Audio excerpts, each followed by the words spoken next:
जन संगणक पे आपका स्वागत है। आज बोधिसत्व डॉक्टर बाबा साहब आम्बेडकर बौद्ध अर्थशास्त्र व राज्यशास्त्र संशोधन विद्यापीठ पुणे में निर्माण होने जा रहा है।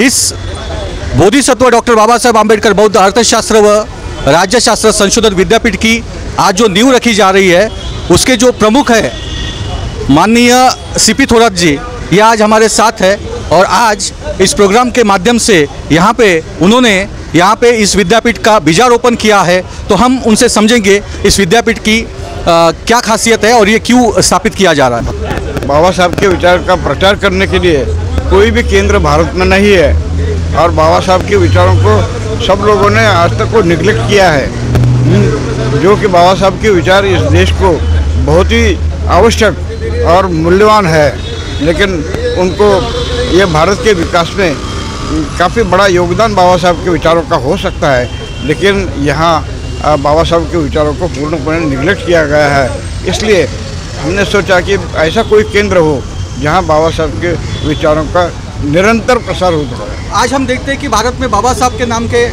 बहुत सारे विद्यापीठ बन चुके हैं, फिर भी इस नए विद्यापीठ की ज़रूरत क्यों हमें है? मैं वही बता रहा था, भाषण में भी मैंने कहा 15 विद्यापीठ बाबा साहब के नाम के है।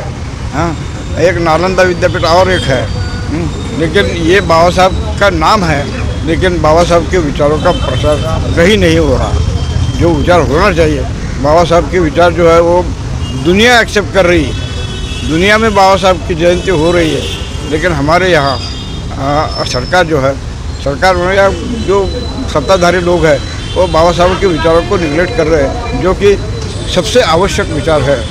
अभी बताया जाए तो असल में बाबा साहब ही इस देश के तारणहार है। इस देश को अगर बचाना है तो बाबा साहब के विचारों के सिवा और कोई हो नहीं सकता। इस विद्यापीठ के माध्यम से आप ये स्पेशली अर्थशास्त्र और राज्यशास्त्र और उसमें भी ये बौद्ध, ये शब्द आपने यूज किया। ये इसलिए है कि लोगों को सिर्फ दो ही अर्थशास्त्र मालूम है, एक तो भांडवलशाही का अर्थशास्त्र और दूसरा जो है वो समाजवादी या साम्यवादी अर्थशास्त्र है। लेकिन बौद्ध अर्थशास्त्र जो अशोक के ज़माने में था, उसके बारे में लोगों को कुछ मालूमात नहीं है।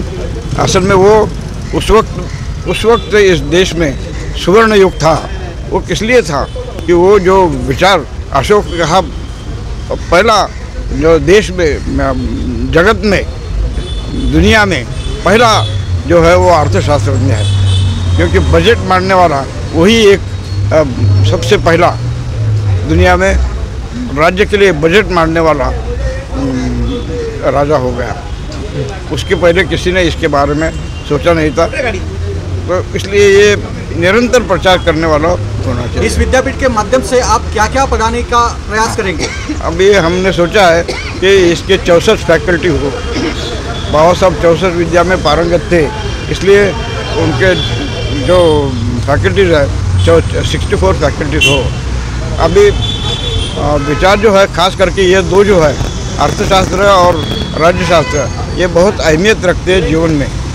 हर एक के जीवन में अर्थशास्त्र और राज्यशास्त्र ये जो है बहुत अहमियत रखते हैं। इनसे हर इंसान का जीवन जुड़ा हुआ है, तो इसमें अच्छे तरह से वो लोगों के सामने आए, जो लोगों की ज़िंदगी बना सके, ऐसे विचार इस माध्यम से प्रचार किए जाए। इस विद्यापीठ के लिए आप जो लोगों को आह्वान करना चाहते हैं वो क्या है, वो बता दीजिए। हाँ, वो ये आह्वान है कि ये बहुत ही डिफ़िकल्ट टास्क है, ये इतना इजी काम नहीं है। हाँ, ये काम जो है वो खास करके जो यंग लोग हैं, इन लोगों ने प्रामाणिक रह के अगर ये काम किया तो इसमें काफ़ी सक्सेसफुल हो सकते हैं और ब्राह्मणों की गुलामगिरी से और भांडवलशाही से हम छुटकारा पा सकते हैं। तो ये बात जो है, ये बाबा साहब के विचारों में इतनी ताकत है कि वो ये काम कर सकते हैं। हाँ, तो अभी यहाँ जो है वो खास करके जो यंग लोग हैं, क्योंकि अभी मेरी तो उम्र हो गई, अभी बाकी जो यंग लोग हैं, तरुण लोग हैं, उन्होंने इस बात को आगे बढ़ाना है।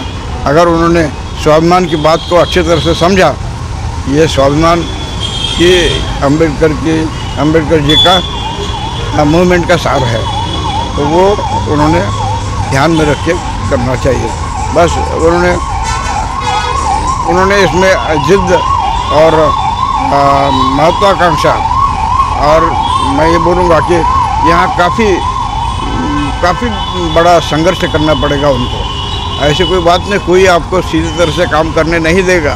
हाँ, इस बात को ध्यान में रखते हुए एक बिल्कुल उनमें काफ़ी जिद्द होनी चाहिए, महत्वाकांक्षा होनी चाहिए, तो ये काम हो सकता है। और मुझे यकीन है कि जो बाबा साहब के मानने वाले लोग हैं वो इस बात को अच्छी तरह से समझेंगे और वो अपना योगदान देने के लिए काफ़ी सामने आ जाएंगे। जी धन्यवाद। बाबा साहब के बच्चे कभी अपयशी नहीं हो सकते हैं।